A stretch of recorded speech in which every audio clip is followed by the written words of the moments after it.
지난주 금요일장 미증시 3대 지수 일제히 하락하면서 장을 마무리했습니다. 1% 넘는 하락폭이었는데요. 3대 지수 현황 좀 살펴볼까요? 네, 우선 미국의 노동부가 발표했던 비농업 부분 12월 지표가 좀 발표가 됐는데 시장 컨센서스가 15만 5천 명 대비해서 대폭 좀 상회했던 25만 6천 건을 좀 기록을 하면서 이 부분이 다시 한번 강한 고용 지표를 좀 재증명하면서 우려감으로 일부 좀 반영이 좀 됐었고요. 특히 실업률이 11월 대비해서 0.1% 정도가 내려갔는데 4.2% 대비해서 4.1% 정도, 0.1%가 감소했던 부분들. 특히나 이제 실업률이 내려갔다는 것은 견조한 고용 지표가 11월에 이어서 12월에도 계속해서 좀 이어지고 있는 이 부분은 연준의 입장에서는 이 금리 정책에 관련된 어떤 우려가 요인, 여기서 매파적 금리 인하의 조치가 조금 더 기정사실화되는 그런 우려 요인들이 일부 좀 반영되면서 기술주를 좀 중심으로 한 투매가 좀 이어지지 않았나라고 볼 수 있겠습니다.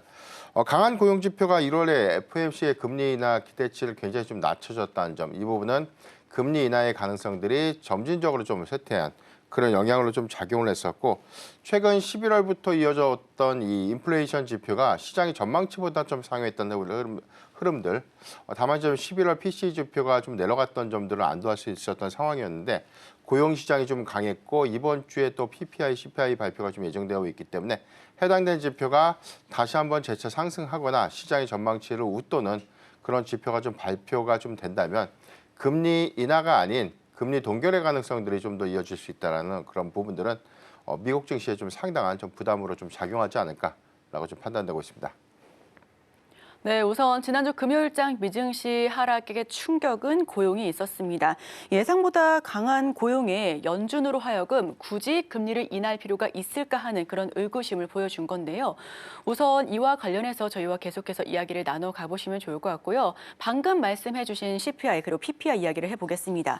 이번 주는 또 인플레이션 지표를 가늠할 수 있는 12월 PPI 그리고 CPI가 발표될 예정입니다. 시장 전망과 이에 따른 영향도 살펴보겠습니다. 네, 우선 이번 주 데이터에서는 뭐 시장 전망치보다는 좀 상회했다. 그러니까 전망치 상회보다는 예상됐던 지표가 감소가 아니라 좀 증가죠. 11월 대비해서 PPI, 이번엔 이제 CPI보다 생산자 물가지수 PPI가 좀 먼저 발표가 좀 되는데, 시장 컨센이 지금 한 0.3% 정도 전월 대비 좀 증가가 좀 예상되고 있기 때문에 이 부분은 그동안 연준이 우려했던 2%대 인플레이션과 좀 다른 방향으로 좀 가고 있다는 것을 다시 한번 좀 입증시키는 그런 계기로 좀 작용하지 않을까라고 좀 볼 수 있겠고, 생산자 물가 지수가 소비자 물가 지수의 선행 지표입니다. 해당 대선은 뭐 유류분이라든가 기타 가격 인상분들의 소비자 물가 지수의 연동력 현황들이 좀 있기 때문에 사실 이 부분에 직접적인 어떤 연관성이 있을까라는 관점에서는 뭐 의문이 일부는 있지만, 대체적으로는 생산자 물가 지수의 상승은 소비자 물가의 상승으로 좀 이어졌던 그런 흐름들 좀 주시를 좀 해봐야 될 것 같고, 이번에 소비자 물가 지수 특히나 이 헤드라인 지표가 2.7에서 0.2% 정도 증가한 2.9% 정도 나오고 있고, 지금 코어 CPI의 경우에는 전년 11월 데이터와 좀 비슷해요. 한 3.3% 정도, 0.3% 정도 데이터는 좀 상승을 했는데, 이 부분 역시 시장이 좀 예상했던 2%대에 대한 인플레이션 지표보다 3.3%대, 이 부분은 근원 지표라고 해서 우리가 이 에너지 물가라든가 이런 부분들 좀 제외했던 실물 데이터를 좀 표방하고 있기 때문에 사실 뭐 코어 CPI가 시장의 전망치보다 계속 상승하는 그런 부분들은 상당한 좀 부담으로 좀 작용될 수 있기 때문에 이번에 이런 물가 지표에 관련된 어떤 견조한 흐름들은 오히려 좀 연준에 좀 부담으로 좀 작용할 수 있겠고, 패드워치의 경우에도 1월 금리 동결 가능성 지난주까지만 하더라도 89.3% 제시를 됐는데 최근 지표가 97.3%까지 올라갔어요. 그러니까 거의 금리 동결 가능성들은 거의 뭐 기정사실화되고 있는 흐름들인데, 여기 더해서 3월 그리고 5월까지에 관련된 데이터도 금리 인하가 아닌 금리 동결 가능성을 좀 제시했다는 차이가 좀 있기 때문에 당분간 올해 상반기까지 매파적 기조는 좀 더 이어질 수 있지 않을까. 이 원인은 강력한 고용시장, 그다음에 인플레이션 지표가 증가세를 좀 보이고 있다는 그런 부분들이 부담으로 좀 작용하지 않을까라고 좀 판단해 보겠습니다. 네, 참 연준 입장에서는 이러지도 저러지도 못하는 상황입니다. 우선 말씀해 주신 바와 같이 고용도 그리고 물가 지표도 계속해서 강한 모습을 나타내고 있는데요. 이와 더불어서 1월은 너무나 좀 금리 동결이 자명한 수준으로 나타나지고 있고요. 3월과 5월까지도 동결할 가능성이 높게 점쳐지고 있습니다. 자, 그럼 본격적인 실적 시즌이 도래한 그런 가운데 우선 은행주를 필두로 4분기 어닝 시즌 찾아왔습니다. 우선 오늘 아까 혜연 아나운서가 브리핑했던 것처럼 델타 항공은 실적 서프라이즈를 보여주면서 9% 넘게 올랐고요.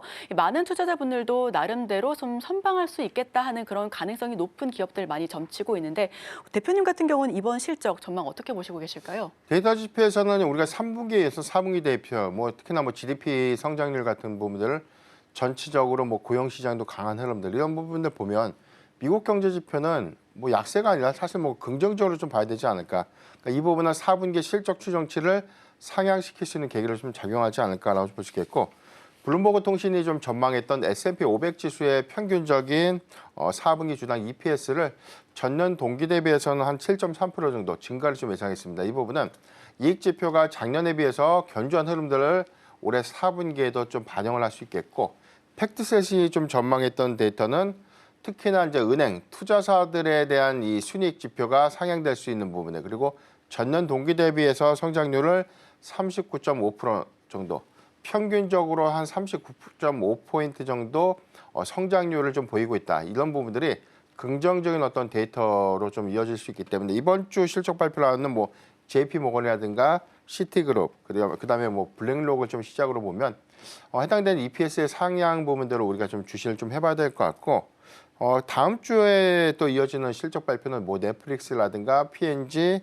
그리고 3M 등이 좀 실적 발표를 예고하고 있는데, 넷플릭스의 경우에는 4분기 슈퍼볼 중계권에 관련된 부분은 최근에 오징어 게임의 시즌2 흥행 기조가 구독자의 어떤 수를 좀 증가시켰던 부분들, 그래서 컨센이 3분기에서 한 2억 8천 명 정도에 대한 이 구독 가입자 수를 좀 보유하고 있는데, 올해 이제 3억 명 정도를 이제 4분기에 좀 돌파를 할 것인가, 이 부분이 좀 중요한 관전 포인트가 좀 될 것이고, 2025년도부터 이제 WWE 레슬링, 프로레슬링입니다. 남자들이 좀 좋아하는 이제 스포츠 경기. 네. 이 부분이 이제 올해부터 좀 중계를 좀 시작해요. 해당되는 데이터 부분들이 추가적인 어떤 구독자 유입량들을 좀 더 증가시킬 수 있는 계기로 좀 작용하지 않을까라는 부분을 좀 감안해 봤을 때는 넷플릭스는 실적의 기대 요인들이 좀 크기 때문에 단기적으로 좀 주목해 볼 만한 종목이 좀 되지 않을까라고 좀 판단하고 있습니다. 네, 금융주와 OTT, 그중에서도 넷플릭스 좀 살펴봤는데요. 아무래도 좀 말씀해 주신 바와 같이 이번에 실적 좀 기대할 만한 요인들이 많기 때문에 함께 지켜보셔도 좋을 것 같습니다. 자, 그럼 금융주 가운데서도 보험 쪽 이야기 한번 짚어보겠습니다. 우선 갑작스럽게 미국 사상 최대 화재로 꼽혀지고 있는 LA 화재로 인해서 보험사들의 부담감이 커졌다라는 소식 나오고 있고요. 여기서 추가적으로는 참 이렇게 좀 안타까운 사실 속에서, 좀 소식 속에서 우리 같은 경우에는 좀 수혜주 그런 찾는 움직임도 있는데, 데이터 그리고 전력, 전압 관련해서는 수혜를 단기적으로 받을 수가 있겠다라고 하는 분위기도 있습니다. 이와 관련해서 좀 코멘트 부탁드려도 될까요? 네, 사실 국내 수혜주보다는 미국 안에서 대체적으로는 보험사들이 당연히 해당되는 충당부채 부분들이 좀 적립되고 이 부분을 비용화시켜야 되는 부분들이 있기 때문에 네. 당연히 수익 지표가 좀 악화될 수 있는 원인이기 때문에 사실 이 산불에 대한 영향도가 우리가 생각했던 것보다 미국에서는 굉장히 좀 심각하게 인식을 좀 하고 있는 부분들 주시를 좀 해봐야 될 것 같고, 해당돼서 향후에 오히려 이제 화재 이후에 이제 복구 관점에서는 오히려 인프라든가 인프라 관련된 전력 인프라, 통신 관련된 어떤 기관 항만들, 건설 이런 종목들이 좀 수혜가 좀 될 수 있겠지만, 대체적으로 우리가 이번 이 LA 쪽에서 발생했던 산불은 좀 부촌에서 좀 일어났죠. 그래서 해당돼서는 오히려 이 해당되는 보험금의 지급액들이 일반적인 어떤 비중보다는 좀 굉장히 좀 큰 폭의 높을 좀 것이다. 증가세. 이런 부분들에 관련된 일부 우려 요인들이 있겠고, 전반적인 어떤 기간 산업에 관련된 투자 부분들에 대한 직접적인 어떤 수혜 혜택들이 우리가 생각했던 재건주라든가 그런 어떤 개념보다는 어떤 괴리가 좀 있죠. 다만 단발적으로는 해당되는 어떤 화재 복구를 위한 건설 수요라든가 인프라 수요는 일시적인 어떤 수익 지표에 관련된 기대 요인으로 좀 작용을 할 수 있지 않을까라고 좀 판단하고 있습니다. 지금 바로 구독을 눌러보세요. 실시간 경제 뉴스, 투자 전문가들의 다양한 시황과 정확한 분석, 또 알찬 투자 정보까지 신뢰할 수 있는 저희 서울경제TV와 함께하세요.